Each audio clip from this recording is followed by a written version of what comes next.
Muito bem, pessoal, bem-vindos e bem-vindas ao primeiro vídeo deste ano do curso de Poluição Marinha e Métodos Integrados de Avaliação. Como a gente havia conversado na nossa atividade síncrona na semana passada, esses vídeos mais conceituais, teóricos, apresentando conceitos importantes para a gente entender o fenômeno da poluição marinha, além de, obviamente, o nosso objetivo final, que é compreender essa abordagem integrada de avaliação da poluição marinha, abordagem complexa para avaliar um fenômeno tão complexo como a poluição. A parte mais conceitual será discutida com vocês, inicialmente vocês estudando estes vídeos, este é o primeiro vídeo, vocês verão que haverá uma sequência de vídeos para serem assistidos, estudados, e a gente vai conversando tanto via fórum do Moodle quanto nas tutorias de desenvolvimento do projeto. Este primeiro vídeo, essa primeira conversa assíncrona, mas ainda espero que seja uma conversa, um debate. A gente vai introduzir, contar uma história a partir de um direcionador, um organizador temporal, cronológico, o fenômeno, como se desenvolveu o fenômeno da poluição em sistemas aquáticos. Depois a gente chegar na poluição marinha, efetivamente. Então, eu gostaria já de apresentar a vocês as diapositivas com as ilustrações, enfim, que vão guiar essa conversa. Eu gostaria de apresentar inicialmente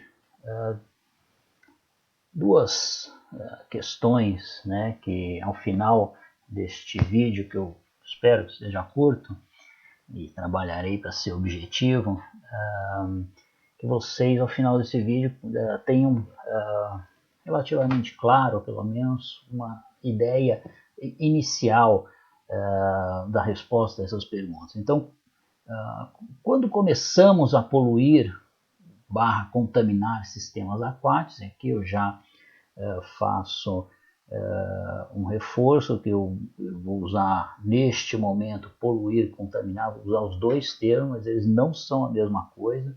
Imagino que já no próximo vídeo a gente vai definir as fronteiras entre poluir e contaminar, não são sinônimos, apesar de ser muito comumente utilizado, especialmente no meio não técnico, de uma forma intercambiável, mas eles não têm o mesmo significado. Tecnicamente são duas coisas diferentes, poluir e contaminar. Mas nesse momento não nos interessa fazer essa diferenciação. Quando começamos a poluir e contaminar os sistemas aquáticos, a segunda pergunta, e mais importante, é se a poluição mudou ao longo do tempo e de que forma ela mudou. Já adianto que sim, mudou. Obviamente essa é uma pergunta inicial para num debate em sala de aula provocar alguma discussão, alguma controvérsia, enfim. Agora em vídeo já digo que a poluição / contaminação mudou, sim, e nós vamos ver de que forma foi se transformando esse fenômeno da poluição e da contaminação nos sistemas aquáticos. Bom, iniciando com a pergunta de quando começamos a poluir e contaminar os sistemas aquáticos, isso já remonta de alguns milênios, certo? Desde que, pelo menos nós, enquanto sociedade humana, deixamos de ser majoritariamente caçadores-coletores, começamos a nos agregar a partir da Revolução Agrícola, principalmente, começamos a nos tornar sedentários, né, e nos agregar em povoados estáticos, e esses povoados, ainda no desenvolvimento, né, das sociedades humanas, passaram a produzir excedente de alimento e com isso permitir que a população cresça, e isso aumentava também a força de trabalho para produzir alimentos, e mais alimentos proporcionava aumento populacional. Começamos a formar então aglomerados de pessoas. Isso obviamente começamos a transformar os sistemas aquáticos. Começamos a introduzir substâncias nos sistemas aquáticos, sem contar que começamos a utilizar os sistemas aquáticos, utilizar os serviços ecossistêmicos que provém, né, esses ecossistemas, e basicamente nós desde sempre tivemos o péssimo hábito de utilizar os sistemas aquáticos como um veículo para nos alijar de nossos dejetos. Então, se por um lado a gente depende da água para o abastecimento humano, a dessedentação, para uso no cozimento de alimentos, para irrigação na agricultura, dessedentação de animais, nossa própria, enfim, necessidade, suprir nossa própria necessidade fisiológica de água, nós também usamos para jogar lixo, dejetos, porque as águas correntes nos alijam fisicamente, levam para longe esses dejetos, e naturalmente também os seres humanos perceberam que os sistemas aquáticos têm uma capacidade de depuração. Então, de certa forma, você eliminava um dejeto, né, no sistema aquático, ele tem a capacidade o sistema aquático tem a capacidade de se autopurificar através da ciclagem daqueles elementos que foram eliminados no sistema aquático. Então, nós criamos um hábito péssimo de usar, né, algo que é tão importante para nosso abastecimento, usar também como veículo para receber, né, substâncias contaminantes, poluentes, né? Então, a partir do momento que começamos a nos aglomerar, e isso, depois de algum tempo, essas aglomerações começaram a ficar muito grandes, começaram a se tornar centros urbanos. Estou falando aqui, por exemplo, né, nas cidades dos grandes impérios, Império Assírio, Império Babilônico, o Império Romano, que é precisamente que a gente tem mais informação sobre contaminação e poluição dos sistemas aquáticos, né, durante essa era romana. Inicialmente temos essa contaminação e poluição dos sistemas aquáticos por esse tipo, por um determinado tipo de substância, né? Basicamente os nossos dejetos, né, do nosso metabolismo, os nossos excretas fisiológicos, né? Então o esgoto em rios e lagos, em sistemas aquáticos, no mar, ele tinha substâncias que eram introduzidas nesses ambientes, tinha essa característica, basicamente substâncias de carbono, né, carbono orgânico, nitrogênio, fósforo, né, claro, contaminação microbiológica, né, de parasitas entéricos, todos aqueles relacionados com esgoto, né, que a gente chama hoje de efluente sanitário, né. No Império Romano, há diversos registros de eventos de, por exemplo, né, epidemias de cólera, febre tifoide, né, motivada pela contaminação das águas. O Império Romano, ele tinha as grandes cidades do Império Romano, eles tinham uma preocupação com se livrar dos esgotos, né, não ficar com aqueles dejetos próximos, né, às moradias.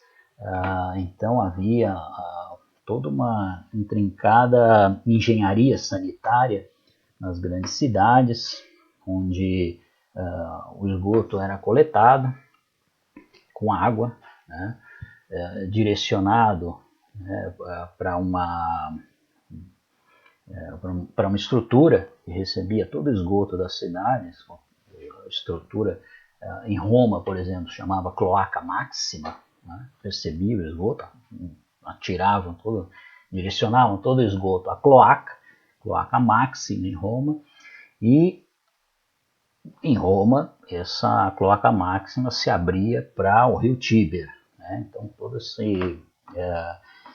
quantidade monumental de excretas fisiológicos nossos acabava sendo direcionada para o rio Tíber. Isso gerava, né, a contaminação, a poluição das suas águas, né? Os romanos eram tão preocupados com a sanitização dos seus ambientes que eles tinham até uma deusa que cuidava desse departamento da parte sanitária, né, das cidades romanas, de Roma, né? A Satellum Cloacine, né? Era um templo destinado à glorificação, enfim, ao louvor da deusa, a deusa Cloatina, né? Está exemplificado no slide, né? E à esquerda, à direita, temos um artigo, né, que, ao analisar sedimentos ali de um lago na Suíça, analisando testemunhos dos sedimentos deste lago na Suíça, observou que na época romana esse lago era altamente eutrofizado, ou seja, era altamente contaminado por uma contaminação particular, né? Contaminado / poluído por esse tipo de contaminação específico, né? Que basicamente são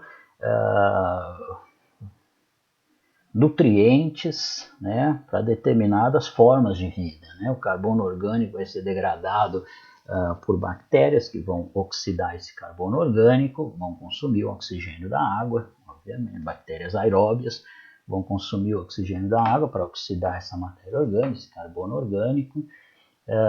Nitrogênio, fósforo é fertilizante para microalgas e macroalgas. Então, há uma transformação desses sistemas aquáticos bastante específica, ou padrão, né, para quando o tipo de contaminação e poluição é desse tipo. A gente chama né, esse tipo de transformação do sistema aquático, né, uma produção excessiva de organismos vegetais, sejam microalgas, sejam macroalgas, de eutrofização, ou seja, o sistema aquático se enriquece, né, e ganha em biomassa, o que significa que seja uma coisa positiva, longe disso. Falar, enriqueceu, não, é positivo. Não é. Muitas vezes o excesso de nutrientes, o excesso de fertilizantes para microalgas e macrófitas, ele torna o sistema aquático inutilizável para o ser humano. Então, rompe o fluxo de serviços ecossistêmicos e isso acaba prejudicando nossa própria uso desses recursos, né? Muito bem, mas os romanos, eles também ficaram conhecidos para a posteridade, não apenas por contaminar e poluir os seus sistemas aquáticos, com nutrientes. Eles não apenas eutrofizaram seus sistemas aquáticos, mas eles também contaminaram muito esses ambientes com metais, né? O que se chama, também de forma não técnica, se chama metais pesados. Aqui nós vamos usar o termo metais pesados, porque assim, tecnicamente não há nada de pesado nesses metais. A gente vai chamar de metais traço. Por que metais traço? Porque eles estão em baixíssimas concentrações nos ambientes aquáticos, mesmo comparado com outros metais. Os metais não traço, né, são macroelementos, né, o ferro, o alumínio, são metais que estão em altas concentrações comparado com os metais, esses, né, são normalmente chamados de metais pesados. A gente vai chamar de metais traços por estar em menores concentrações e serem muito tóxicos, a maior parte deles. Particularmente um grupo de metais catiônicos divalentes. A gente já vai entrar nessas questões químicas mais técnicas nos próximos vídeos, mas há um grupo desses metais traços que são extremamente tóxicos, extremamente nocivos à vida. E os romanos ficaram conhecidos por introduzir e contaminar pesadamente o seu ambiente com esses metais. Há estudos e há relações, ainda que seja um pouco controverso isso, mas é interessante pensar sobre isso. Há estudos que mostram quase que uma relação entre a capitulação do Império Romano com uma contaminação, um problema sério de saúde pública por metais. Certamente havia um problema importante de saúde pública, de contaminação dos romanos por metais. Eles estavam expostos a metais de diferentes formas. Há trabalhos que mostram que a metalurgia romana, que era uma metalurgia bastante avançada, não é à toa que o Império se expandiu tanto, muito por causa do uso de armas, né, com metais, com ligas metálicas muito resistentes. Então, a metalurgia romana ficou conhecido também na história. Então, mas há indícios e há evidências de que, né, as metalúrgicas romanas contaminaram o ar, né, europeu, e que deixa evidências até hoje que isso aconteceu. Não só o ar, a atmosfera, mas muito claramente também os ambientes aquáticos. Essa aqui é uma foto, parece um lugar muito bonito, a Baía de Portmán, na região de Múrcia, na Espanha, sul da Espanha, um lugar bastante bonito, porém altamente contaminado, os lugares mais contaminados por metais da Espanha, né? Justamente pela extração de minérios aí dessa região. A Espanha ou a Península Ibérica, há uma anomalia geológica, que nós chamamos de franja pirítica ibérica, onde há realmente muitos metais, há extração relativamente simples. Então, e os metais eram amplamente utilizados na cultura romana, não só para fazer armas, né? Eles usavam metais nos seus alimentos, eles usavam metais nos seus recipientes onde eles cozinhavam alimentos, né? Os recipientes eram feitos de chumbo, de cobre, isso passava para o alimento, né? Esses metais. Os aquedutos romanos, eles eram basicamente a estrutura deles feita de terracota, mas em muitos lugares era recoberto por uma capa metálica também. Isso passava para a água. Esses metais eram utilizados, por exemplo, o Saccharum Saturni, que é o quimicamente o nome é acetato de chumbo. O acetato de chumbo ele tem um sabor doce, ele é tão doce quanto o açúcar, né, o açúcar de cozinha, açúcar de cana-de-açúcar. Os romanos utilizavam Saccharum saturni para,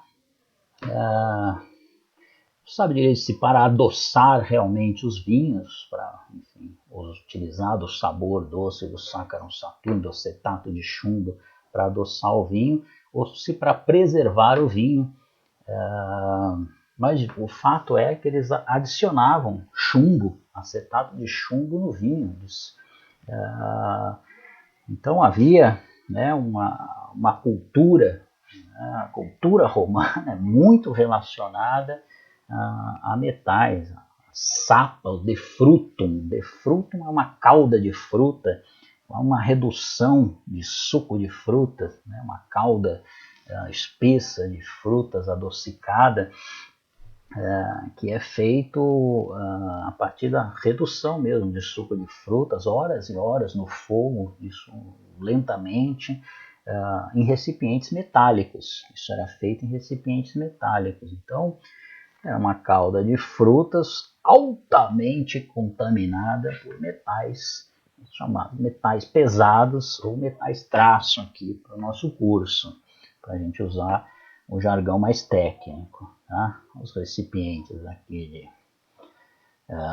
conservação, de armazenamento de alimentos, cozimento de alimentos, todos metálicos. Né? Então, há quem ligue, né, a derrocada do Império Romano. E se a gente lembrar das histórias dos imperadores romanos, né, a gente percebe que muitos deles aparentemente realmente não batiam muito bem das ideias. Lembrando das histórias de Calígula, né, Nero, são imperadores cuja o raciocínio lógico não é a marca, pelo menos, que ficou para a história, né? A marca mais forte deles que ficou para a história, pelo contrário. E realmente o efeito, né, dos metais, não sei se há uma ligação, obviamente, não sei se há estudos que façam essa ligação, mas muitos metais tóxicos, o efeito é justamente sobre o sistema nervoso, né? Deixa pessoas intoxicadas por metais ficam loucas, perdem a razão, né? Não conseguem pensar direito. Então, é possível que haja essa ligação? Bom, é possível, é muito controverso, mas é interessante a gente pensar nesse uso dos metais pelos romanos. Talvez, né, essa contaminação por metais seja anterior a que a gente imagine. Né? A gente talvez, né, sempre que eu faço a pergunta em sala de aula, surge quando começamos a contaminar sistemas aquáticos com metais. Basicamente, ou majoritariamente, se responde que é a partir da Revolução Industrial. Não, isso vem de antes. Mas a Revolução Industrial, sim, é um evento importante. A partir do final do século XVIII, em aumentar, né, contribuir, né, ou pisar no acelerador nessa direção que nós iniciamos lá no Império Romano, em contaminar os sistemas aquáticos por metais. Né?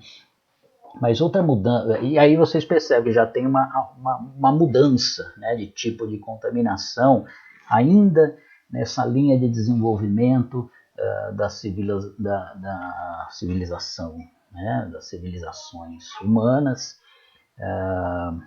onde inicialmente nas primeiras aglomerações romanas, basicamente a contaminação dos sistemas aquáticos era feita por carbono orgânico, nutrientes para, né, o florescimento de microalgas e macroalgas e macrófitas, vegetais em geral.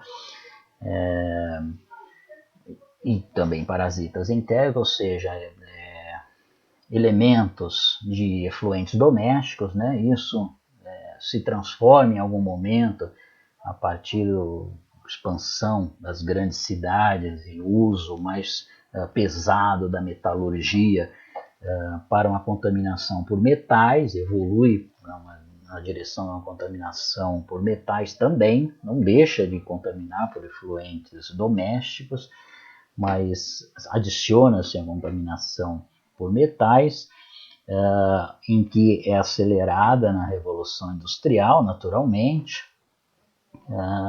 Mas outra transformação interessante que passa essa história da contaminação no mundo é no pós-Segunda Guerra, com o florescimento da indústria química. Né? A indústria química ela não nasce exatamente nesse momento, ela vem no final do século XIX, né, ganhando força, mas é no pós-Segunda Guerra que a indústria química realmente aumenta de importância na nossa sociedade. E a indústria química, estou falando de uso de produtos químicos mesmo, plásticos, agrotóxicos, né? Isso proporcionou, né, enfim, muitos avanços por um lado, né? Mas contamina, sim, obviamente contamina o ambiente. A gente está o tempo todo vendo notícias aí do problema dos plásticos, né? A gente já conhece de longa data o problema de agrotóxicos, de substâncias químicas, poluentes orgânicos persistentes, né? É dessa época que a gente começa a introduzir com muito mais força essa substância depois da Segunda Guerra Mundial. Aqui tem dois gráficos, um à esquerda, um trabalho, estudo do professor Jerome Niriago, mostrando a história da poluição por metais. Aqui são dados de concentrações na atmosfera, né? A gente percebe que em algum momento da história, né, aqui começa, né, um aumento mais acelerado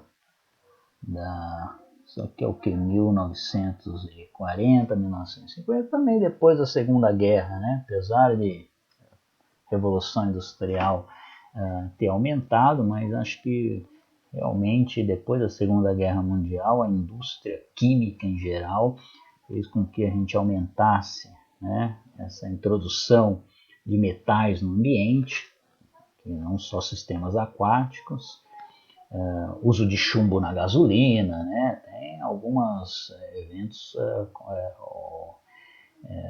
conhecidos, né, para aumentar assim, vertiginosamente a contaminação do ambiente por metais. E aqui o trabalho do Carl Fent, mostrando também, aqui não a contaminação, mas a produção, que uma coisa leva a outra, né? Aumenta a produção, vai aumentar o consumo, ou aumenta o consumo e aumenta a contaminação ambiental por esses produtos, né? Os compostos orgânicos sintéticos. Também a gente vê uma aceleração bastante grande a partir de 45, 50, né? Bom, a aceleração vai, a velocidade vai aumentando aí, né? Ao longo do século XX, tá? Muito bem, isso leva a problemas muito sérios, né, essa substância, porque se a gente pensar bem, né, nutrientes, quando a gente introduz nutrientes nos sistemas aquáticos, de certa forma os sistemas aquáticos metabolizam isso, né, essas substâncias não são acumuladas, né, carbono orgânico, nitrogênio, fósforo, os efluentes domésticos, né, digo, esses mais naturais. Hoje, efluente doméstico tem um monte de produtos químicos também, né? Então, essas substâncias, né, nutrientes e carbono orgânico, Os sistemas aquáticos recebem isso e metabolizam isso. Isso é metabolizado, isso não se acumula no ambiente, essas substâncias, né? Isso, obviamente, transforma os sistemas aquáticos. Não estou falando que ele não tem problema nenhum. Se a gente considerar, o que eu acho muito prudente, que a transformação dos sistemas aquáticos, né, para algo diferente daquilo que era antes, algo problemático,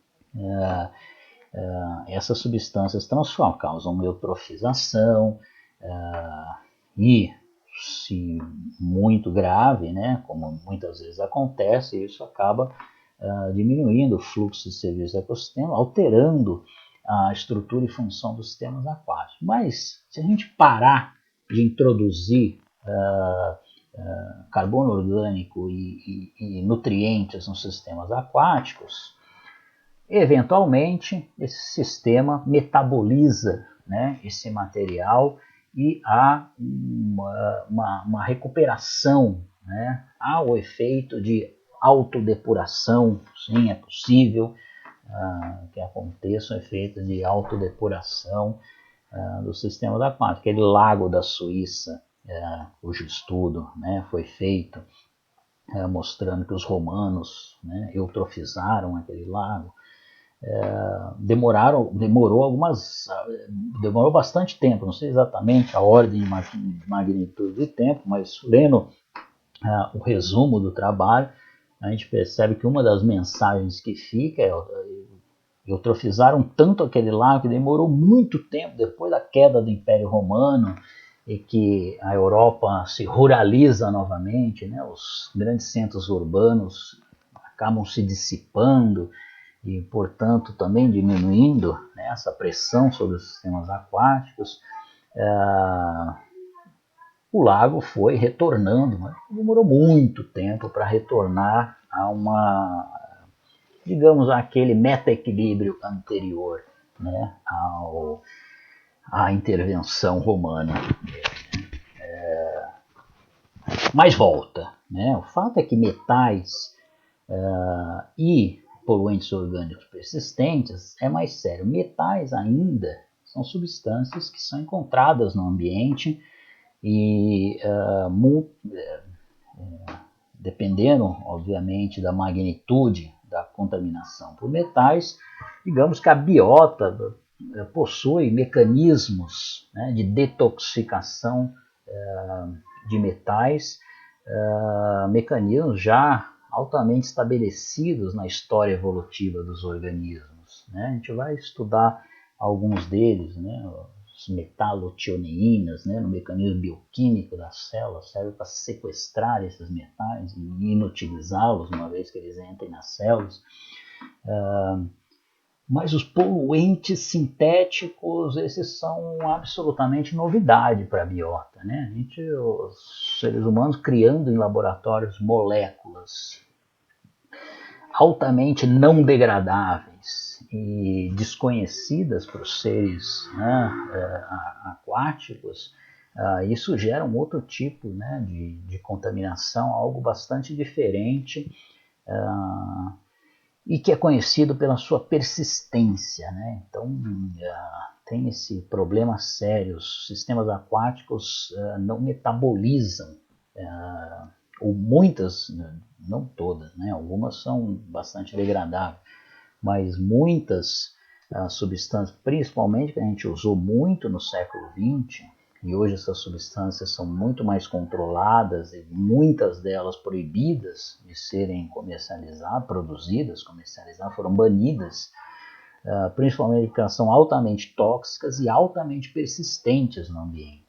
E mesmo sendo banidas há algumas décadas já, ainda se encontram no ambiente essas substâncias, né? Aqui, para dar alguns exemplos, né, um problema seríssimo, né, aqui nas fotos de Minamata, na Baía de Minamata e Niigata, no Japão, contaminação por metilmercúrio, aí um metal, sim, um metal altamente tóxico, um metal com efeito nefasto, teratogênico. Efeitos teratogênicos são aqueles efeitos que ocorrem no desenvolvimento embrionário Então, o que aconteceu com uma indústria no Japão, uma indústria química no Japão, lançava seus efluentes na baía de Minamata e Niigata, mas absolutamente em doses muito pequenas de mercúrio. Assim, para os métodos da época, aí, são meados do século XX, o mercúrio era indetectável, né, nos efluentes dessa indústria. O problema é que o mercúrio é um dos metais que acumulam, são muito acumulativos, mais eles bioacumulam e mais eles biomagnificam, que são coisas diferentes também, a gente vai ver isso mais para frente. Então o fato é que pequenas doses de mercúrio todos os dias, né, regularmente sendo introduzidas na baía de Minamata e Niigata no Japão, fez com que o sedimento se contaminasse, pescado se contaminasse e por fim as pessoas se contaminassem. Aí começou a nascer crianças com esses problemas no desenvolvimento embrionário. O mercúrio atinge principalmente durante o desenvolvimento embrionário o sistema psicomotor, né? Então crianças, problemas de movimentos, problemas psicológicos, né? Microcefalia, problemas muito sérios relacionados ao mercúrio. Em 1962,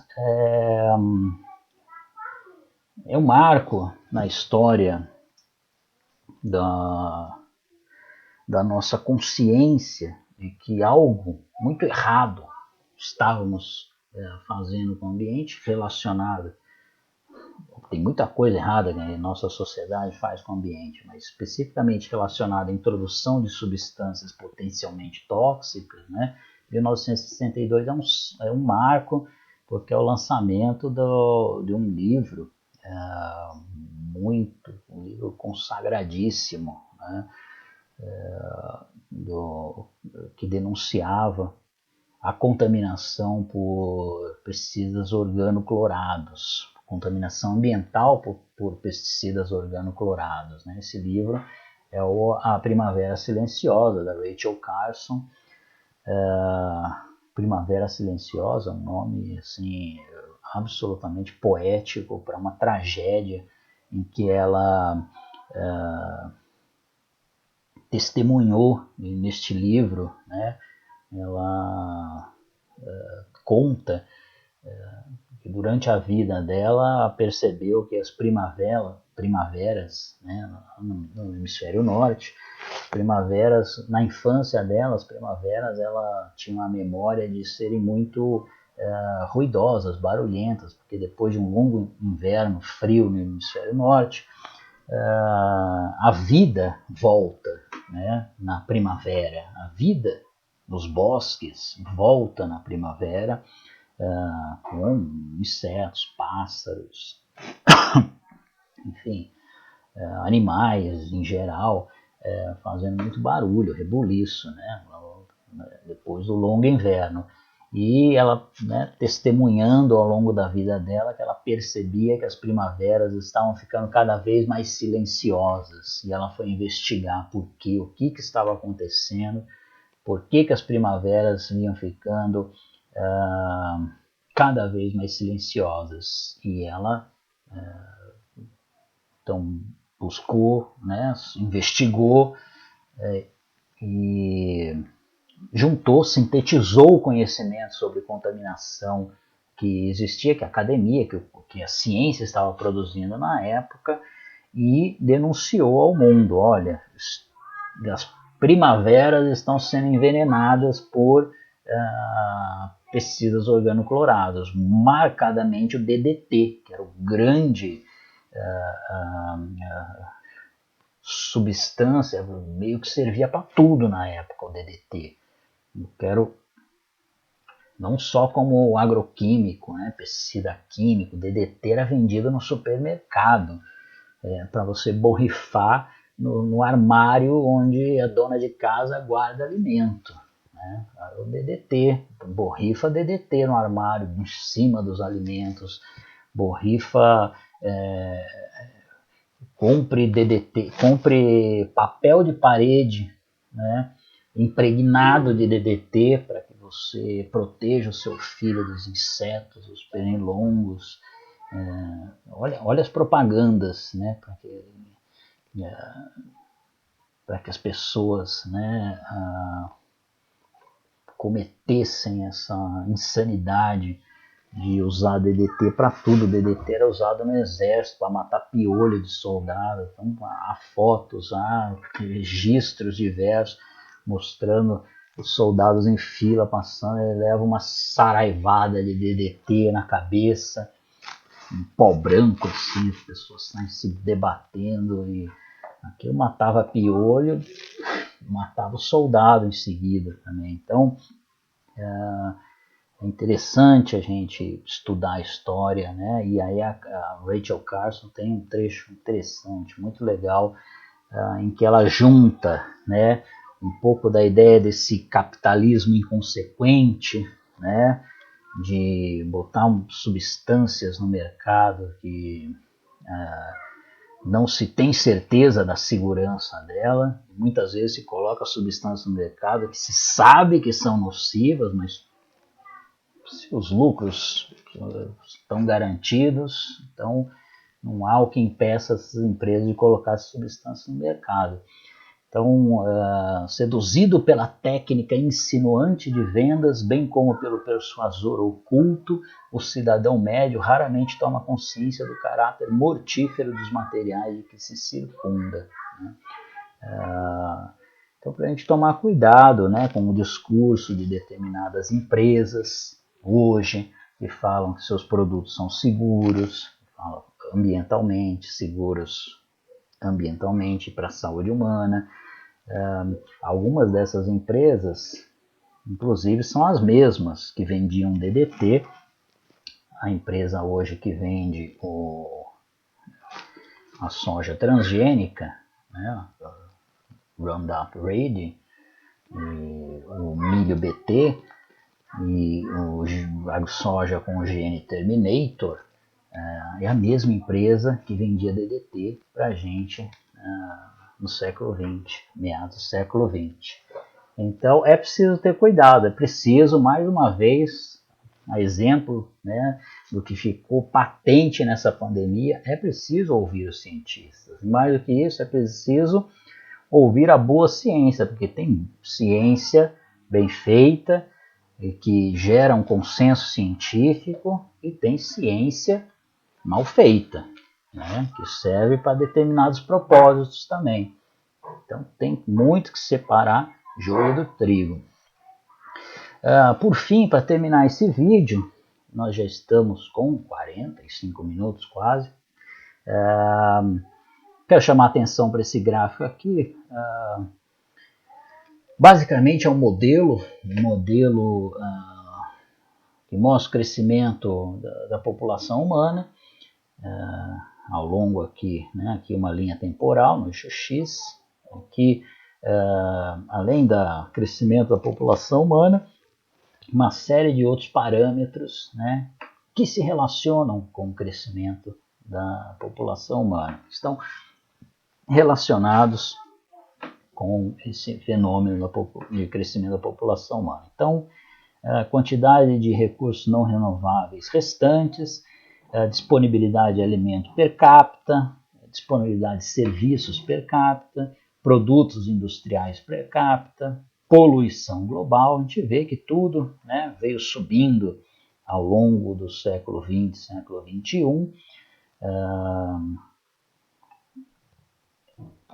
Apenas, obviamente, recursos não renováveis caindo à medida que a população humana aumenta, diminui a quantidade de recursos não renováveis restante, né? Mas veja que aumentando a população humana também foi aumentando a quantidade de disponibilidade de alimentos per capita, né? Porque foram tendo avanços tecnológicos, avanços sobre ecossistemas naturais, né? A quantidade diária de produção de alimento também aumentou.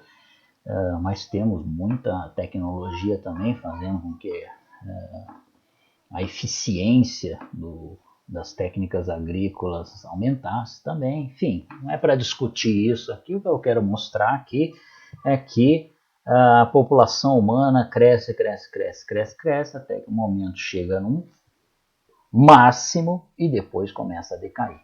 Tá? Esse máximo acontece em 2030. População, esse modelo mostra que em 2030 a população vai começar a cair. Realmente, a gente vai ter mais mortes do que nascimentos a partir de 2030. Esse modelo, a primeira vez que ele foi produzido, publicado, foi na década de 70, 1972, né, um relatório do Clube de Roma, os chamados limites ao crescimento, né, e denunciava isso. É um mito que a sociedade humana vai crescer indefinidamente, né? O PIB vai crescer indefinidamente, né? A população humana vai crescer indefinidamente. Há um limite para isso.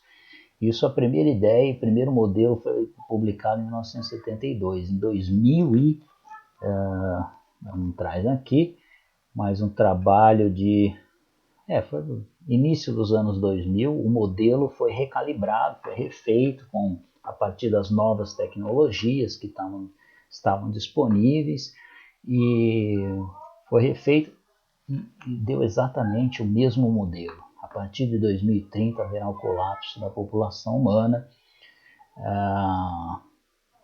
Então, por isso que eu digo, para a gente ouvir a ciência, a boa ciência, o consenso científico, nada me tira da cabeça que estamos vendo os primeiros sinais no ano passado, neste ano, estendendo a este ano, de que há um limite, alcançamos esse limite. Então, esse curso serve justamente para que a gente tenha essa consciência nesse momento, a gente aprenda, então, a lidar com um aspecto muito específico da nossa interferência nos sistemas naturais, que é a poluição química. Tá? Não é a nossa única interferência, naturalmente, mas é algo extremamente importante que nesse modelo aqui mostra também que isso contribui bastante para, infelizmente, esse cenário que se avizinha, se é que já não chegamos e antecipamos em 10 anos aquilo que o modelo dizia, certo?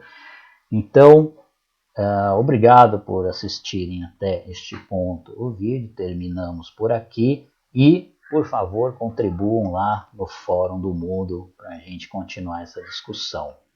Obrigado e até o próximo vídeo.